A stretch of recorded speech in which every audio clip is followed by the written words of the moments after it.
Salut à tous, j'espère que vous allez bien, moi je vais bien, c'est Toto le Koala et aujourd'hui on se retrouve pour le traitement de la deuxième partie de la photo.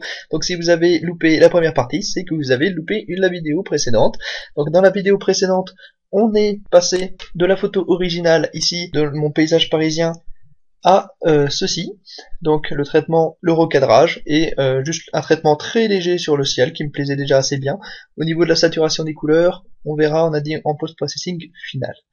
Je vais m'intéresser maintenant, comme on a dit, à la partie avant-plan. Donc ici, c'est une photo où c'est trop sombre, j'ai quelques détails qui ont été perdus. Donc je vais prendre une photo, au contraire, surexposée.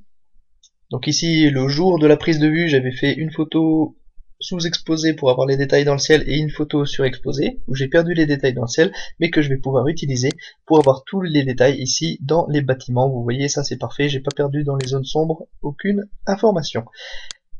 Comme j'ai déjà fait un petit traitement ici, je vais être obligé de copier les paramètres. Donc ici je clique droit, je vais dans paramètres de développement, je mets copier les paramètres et le recadrage, je le copie. Et sur ma photo surexposée, je vais dans paramètres de développement, coller.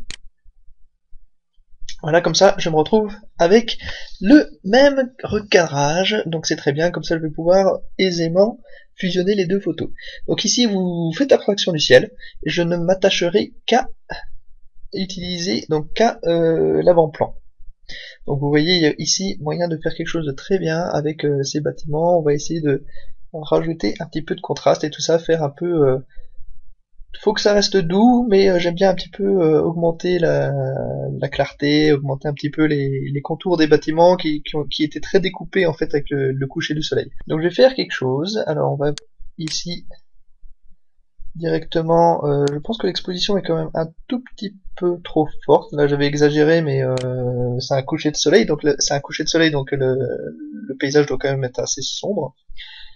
Je pense que je vais aller sur le paysage, mettre un petit gradient.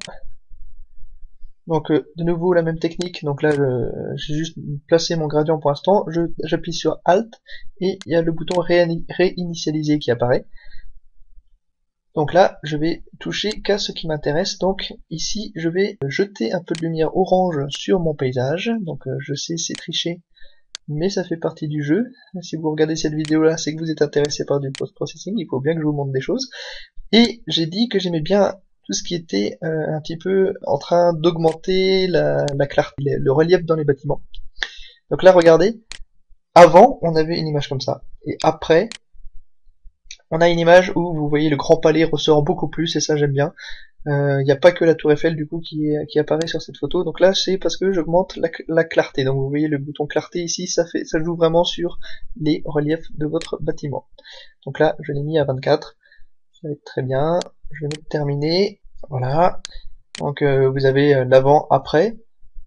Donc vous voyez, j'avais réduit un petit peu l'exposition. Donc vous regardez, vous focalisez sur le premier plan. Donc c'est un peu plus sombre, c'est plus orange, donc c'est plus en phase en fait avec le coucher de soleil. Donc l'image de droite est déjà pas mal en elle-même. Mais vous allez voir, je vais aussi pouvoir faire quelque chose d'assez intéressant, c'est que je vais pouvoir faire deux versions. Je vais garder l'image telle qu'elle est comme ça et faire une version avec les noirs bien boostés pour que la tour Eiffel elle ressorte tout en noir. Et en fait ce que je vais faire quand je vais faire le manuel blending, donc la superposition des différentes images, c'est que je vais avoir l'image du coucher de soleil qu'on avait traité dans la première partie, je vais avoir l'image de la ville telle que vous l'avez ici sous les yeux, et l'image de la ville telle que vous l'avez ici avec les noirs très foncés, où je vais juste sélectionner la tour Eiffel pour qu'elle soit bien noire. Là, vous voyez, comme ça.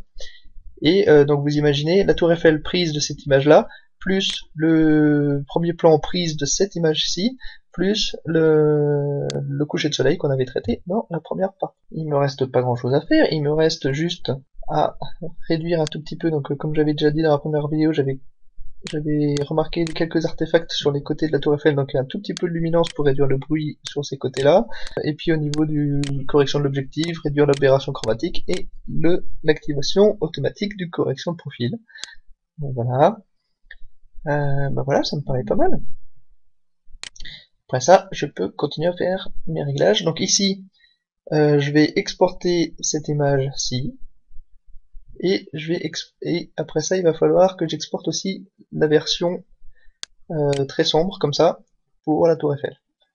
Donc on se retrouve sur Photoshop, dans la troisième partie, dans une vidéo, dans une troisième partie, pour le mélange des trois images. Donc celle-ci, et celle-ci pour le ciel. À bientôt, n'oubliez pas, mettez dans les commentaires et avec les pouces verts ou les pouces rouges si vous avez aimé, pas aimé, mettez les commentaires si vous préfériez la version avant, après, donc je vais composer tout ça et on va comparer un petit peu la photo de base avec la photo finale. Il y a encore un petit peu de trucs qui arrivent dans Photoshop, ça sera un peu plus détaillé. À bientôt!